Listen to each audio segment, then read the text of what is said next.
Adrienne, it is good to have you on the show. Usually you're here doing our murals and none of us are here with you. So it's good to have you here talking about murals. Yeah, thank you. I know I've done so many custom wallpaper for you guys, but today I brought an in-stock mural. It's fresh off the press on our website.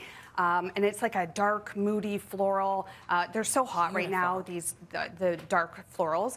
You know, I just thought I'd bring a little bit of spring into the studio after this winter. I love it. We appreciate it. Yes. We love it. This is goals. I want something like this in our bedroom for sure. So, Adrienne, you are going to start installing the wallpaper. While she does this, Allaire, let's go over a few examples of wall coverings, because there's so many. Yes. Well, I first want to preface by saying I am the DIYer. Yeah. And I've learned so much from this amazing pro here. Yes. So I'm going to share some tips that I've learned through experience, because I have hung my fair share of wallpaper over the years, but it's all of the little tips that make the job look so professional that Adrienne's going to share with us today. But the first thing I think that's important to think about is the type of wallpaper you're selecting, because there are so much in the market right now. There's vinyl, so those are your more traditional, like heftier, thicker wallpapers.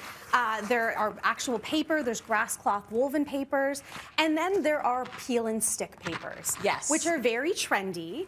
And I have to say, I have used them, and with moderate success, but there are some limitations around it. Yeah. I know Adrienne has some thoughts about peel and stick, but before we get her feedback on that, the other consideration is the paste type. So peel and stick inherently has its own tackiness that will stick to the wall, but in some cases, you'll have to look at whether it's pre-pasted, which means you have to add water to get it to stick to the wall, or mix and add your own paste to it, which is an extra couple of steps. So this is why I think a lot of people love peel and stick, because they're like, I'm saving steps. Peel the backing and stick it on the wall. But Adrienne's thoughts are more on the side of pasted, right? Pre-pasted. Pre-pasted, Pre-pasted for sure, in my opinion, the most easiest wallpaper to hang, because it slides around on the wall. You can see this. So the peel and stick doesn't do that. So it allows you to match the pattern up at the seams much more easily. But it's still removable, the pre-pasted wallpaper. So you can still, you pull it off the wall dry. So it's just as good as peel and stick that way, but there's no vinyl in it.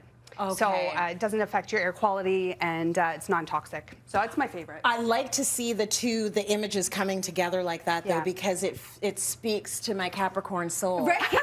It's like, oh, it's all going to match up. It feels so good. It's very satisfying. So what type of, well, talk to me a little bit about what you need to think about before installing the wallpaper. Well, the most important step would be to prepare the walls. Yes. And make sure that they're in really good condition. And I often find a lot of people will choose wallpaper because they want to hide a bunch of sins of an imperfect wall.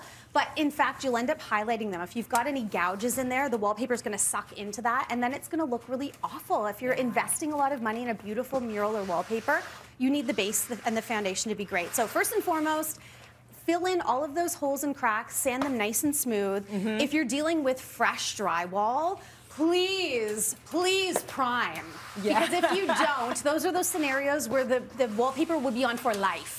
You see these horror stories of people trying to scrape it off, and they're taking off like tiny little pieces at a time, and half the drywall's coming off with it. It's because there hasn't been a primer there to seal the wall, and the paste has just sucked right into it. Oh no. So a primer is really important, and then something like it's called wall size, or sizing the wall, which is a paste and clear that you can roll out on the entire wall. And when you think about it, you put that on and let it dry, and then when you're putting a wet paste or pre-pasted wallpaper on, it re-wets that surface and creates that glideability and slideability to reposition your wall covering perfectly. And that's what really gives you the safety net if you are a DIYer. So again, a lot of DIYers will say, okay, for my first time doing wallpaper, I'll do peel and stick because it seems easy. This will actually be your safety net to give you, be more forgiving, right? Using a pasted paper. And Adrienne, you've got a great tip for painting wall cover edges. What is that? Absolutely. So especially when you're working with a dark wallpaper like this, if you hang it, you can sometimes see the white seam of the paper. So let me hold this up for you. Thank you. So anywhere there's a dark edge, if you just get a black crayon and just at a 45 degree. Which is so smart. Just color it in. Details. Yeah, and then you won't see that white seam on the wall. That is such a good idea. Now, when you, sure. It is, right? That's a great idea. We can all use that at home. When you are installing, Adrienne, where do you begin? Do you go like right, left, middle? Yeah, so it doesn't really matter. You can start left or right, depends on, you know, I'm right-handed, so I always start on the left-hand side. But the only time I do start in the middle is if there's a window or a door on both sides of the wall, so the left and the right side. The most important part of hanging wallpaper is drawing your vertical line with a level so that the wallpaper doesn't go up crooked. Right. So if you can't draw a line because there's a window or a door there, then you would start in the middle, draw your level line, and then work around that.